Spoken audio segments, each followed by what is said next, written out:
मामाच्या पोरीचं लग्न करायचं आहे, त्यासाठी पोरगा पाहायला गेलतो आज.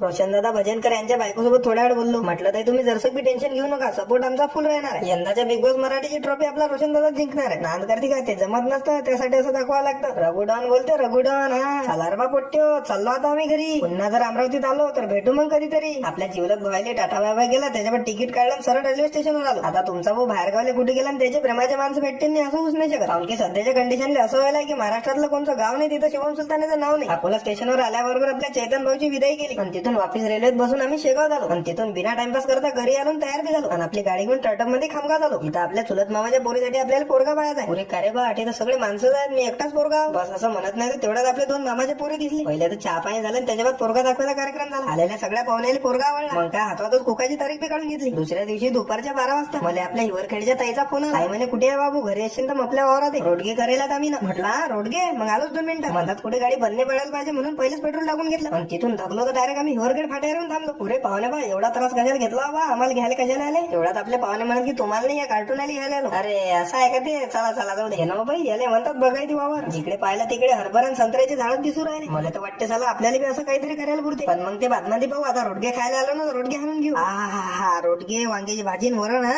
सपाट सपाट. सर सगळी विचार न करता शॉर्ट जेवलो आणि त्याच्या बाद 1-1.5 घंटा मस्त सावलीत बसून आम्ही गप्पा मारल्या. संध्याकाळच्या टाइमला आपल्या ताई जोडून सगळा भाजीपाला घेतला आणि घरी जायला निघलो. चला भावांनो, आजच्यासाठी एवढंच. व्हिडिओ जर आवडला असेल तर तेवढं फॉलो करून